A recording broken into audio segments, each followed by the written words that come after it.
My name is Andrea Falar. I'm a senior sustainability, ecology, and policy major, and I'm from Union, New Jersey. Here are 4 things that you might not know about me. I've never climbed a tree until my first year of college.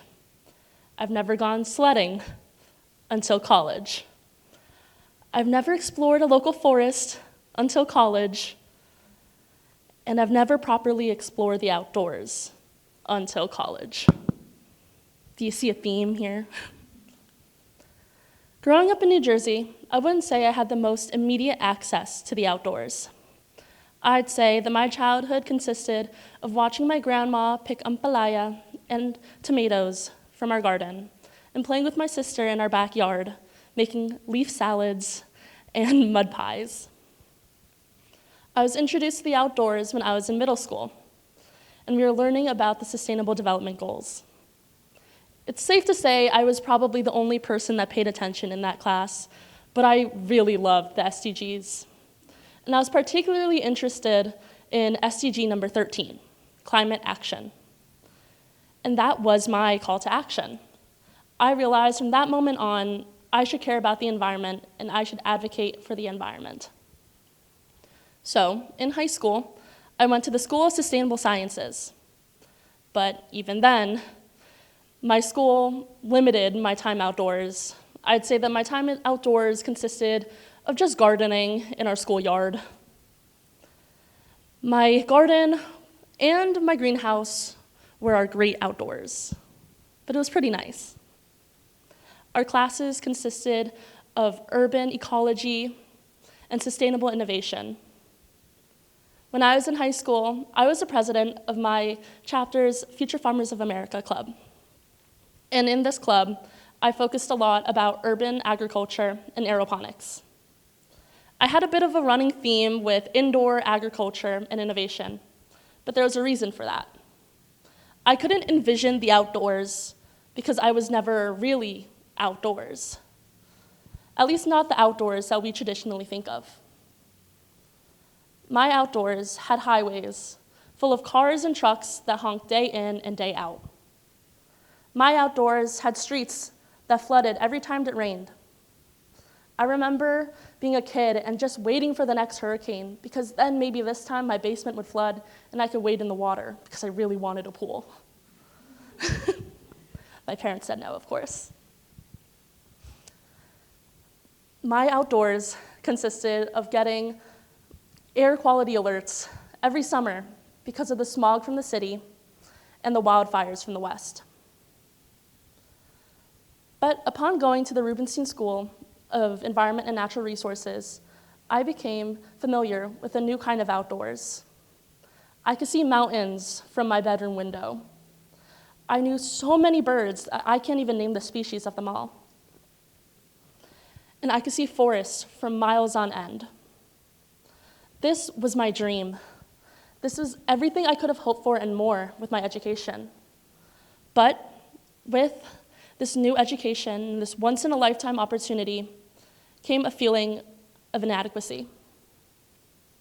My peers knew so much more about the environment than I did. Tree identification, animal tracks, that was second nature to them. Blundstones and Patagonia, it was like another layer of skin. And I never even knew what a blundstone was until I got here.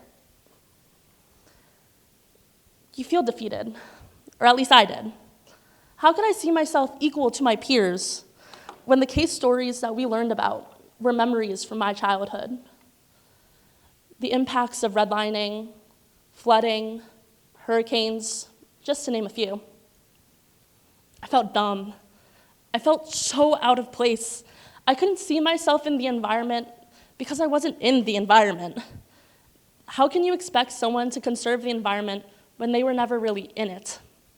And most of all, how can you expect to be in the environmental field when you can't even see people that look like you in the textbooks? Everyone knows about John Muir and Aldo Leopold, but stories from people that look like me tend to be hidden in the past. And it hurts. It made me feel like my stories didn't matter, like I didn't matter. it's hard, getting in this rut. It feels like that's the only thing you are, and it's hard to not think that you're anything but that. It feels hopeless, and you start to feel hopeless. But then you realize that feeling doesn't last forever. You realize that at the end of the day, your love for the environment is just the same as everyone else. It doesn't matter if you're on the top of Mount Mansfield or in the streets of Chicago. Your love for the environment is the same. And it doesn't matter if you're in a room full of people who don't look like you.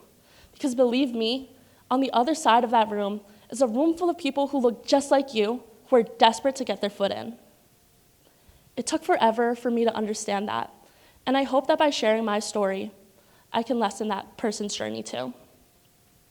So, to conclude, sustainability is not a picture-perfect story for everyone. Not every single sustainability story takes place in the outdoors. Sometimes it takes place in a little garden or in a classroom. Here's mine. My name is Andrea Falar. I am a senior sustainability, ecology, and policy major, and I'm from Union, New Jersey. I hate hiking. I am sorry, guys. I love the outdoors, but I can't do steep, long distances. I get cranky. I love gardening, but I suck at it. I don't think I could keep a plant alive for more than 24 hours. I'm sorry. I love the beach. I love going there all the time in my home in New Jersey, and I could stay there every single day if I could. I love politics. I love studying politics, and I hope that one day I can be a politician and advocate for environmental justice. I stand before you today as a person among millions who feel like they don't belong in the environment. I'm here for my Sustainable Sciences Academy. Love them all. Not all of them stayed in environmental science. Some of them went to medicine, some of them went to business, but their heart is still the same in the environment. I'm here for my middle school science fair project group, where we learned how to make sanitizer out of biodegradable materials. It smelled terrible, but it was so much fun. And most of all, I'm here for me. Because even though a couple years ago, I would have never thought that I would be standing before you today, telling you my story, or feeling like I belonged, I'm here. And I'm here to tell everyone else that you belong at the table. You deserve a seat, and everyone belongs in the environment. Thank you.